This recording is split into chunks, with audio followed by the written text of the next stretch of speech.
నమస్తే వెన్నెల టీవీకి స్వాగతం. అనంతపురం జిల్లా ఆపరేషన్ సింధూర్ విజయవంతం కావడం పట్ల గుత్తి పట్టణంలో బుధవారం తిరంగా ర్యాలీని ఘనంగా నిర్వహించారు.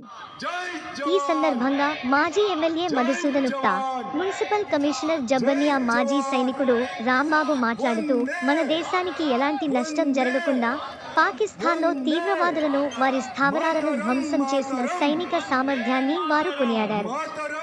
అనంతరం ప్రాణాలు అర్పించిన జవాన్ మురళీనాయక్ ఘనంగా నివాళులర్పించారు. ఈ సందర్భంగా భారత్ మాతాకి జై, జై జవాన్ జై కిసాన్, వందే మాతరం అంటూ నినాదాలు చేశారు. ఈ కార్యక్రమంలో మేనేజర్ బీజేపీ పట్టణ కన్వీనర్ వెంకప్ప, ప్రధాన కార్యదర్శి నూర్ హసన్ భాషా, మాజీ జవాన్లు, బీజేపీ నాయకులు, పట్టణ ప్రజలు పాల్గొన్నారు. ఈ ఆపరేషన్ యాక్చువల్గా సైనికుడిగా మాకు సాటిస్ఫాక్షన్ లేదండి. We are not satisfied with this. ఇదే ఆ పీఓకేని మనం ఆక్యుపై చేసింటే అప్పుడు గర్వంగా మేము జెండా పట్టుకుని ఇంకా ఎగరేవాళ్ళం. అది చేయలేదు, అది చేస్తారు తప్పకుండా అన్న ధీమాతోన, ఆశతోనే ఉన్నాం మేము, మా సైనికులందరం కూడా. అయితే గుత్తిపట్టిన మాజీ సైనిక సంఘం నుండి మేము ఇప్పటికీ కూడా ఇంకా యూనిఫామ్ వేసుకొని దేశం కోసం పోవడంలో నిలబడడానికి సిద్ధంగా ఉన్నాం. మాకు ఆ పిలుపు రావాలని కోరుకుంటున్నాం. సో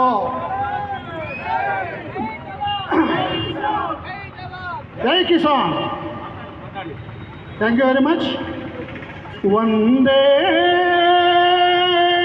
మాతరం, వందే మాతరం, వందే మాతరం, వందే మాతరం, వందే మాతరం.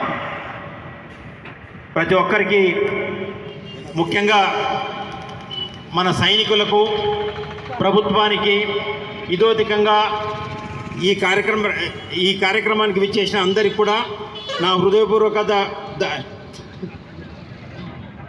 శుభాకాంక్షలు, ధన్యవాదాలు తెలియజేస్తున్నాను. ఈరోజు ముఖ్యంగా మనం అందరం కూడా చాలామంది అనుకుంటున్నది ఈ చర్య సరిపోదు, ఇంకా ఎక్కువ చేయాలి అని చెప్పేసి అని అనుకుంటున్నారు.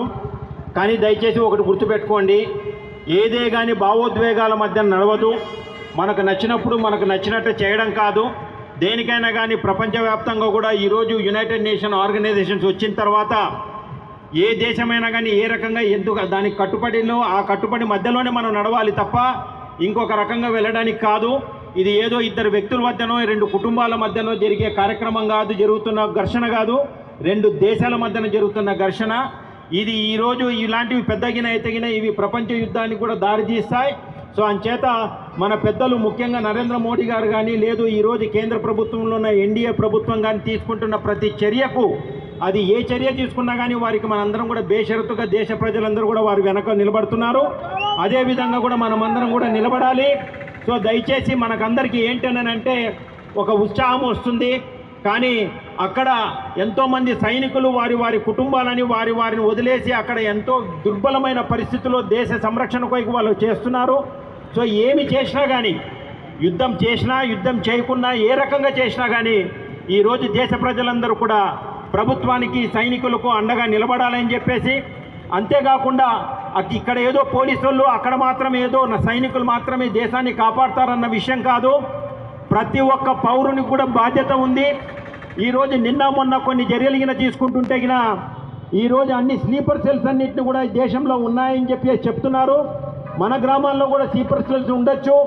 కుల మతాలకు అతీతంగా ఎక్కడ ఏ దేశానికి సంబంధించిన ఎక్కడ అసాంఘిక చర్య జరుగుతున్నా కానీ, దేశానికి ఇబ్బంది పెట్టుతున్న ఏ చర్య కనపడుతున్నా కానీ, అది మన కుటుంబంలో వాళ్ళనైనా కానీ వారిని మనం నివారించి అక్కడ పోలీసు వారికి కానీ, లేదంటే సైనికాధికారులకు కానీ చెప్పాల్సిన బాధ్యత ప్రతి ఒక్క పౌరునికి ఉందన్న ఒక విషయాన్ని అందరూ గమనించాలని చెప్పేసి, రాబోయే కాలంలో కేవలం సైనికులు మాత్రమే లేదు, పోలీసు వారు మాత్రమే మనల్ని సంరక్షిస్తారని కాదు, ప్రతి ఒక్కరూ కూడా మనల్ని మనం సంరక్షించుకొని దేశాన్ని సంరక్షించుకునే విధంగా ఉండాలని చెప్పేసి కోరుకుంటూ, ఈ తిరంగా యాత్రని ఏర్పాటు చేసిన కార్యవర్గులకు అందరూ కూడా నా హృదయపూర్వక ధన్యవాదాలు, కృతజ్ఞతలు తెలియజేసుకుంటున్నాను. జై హింద్.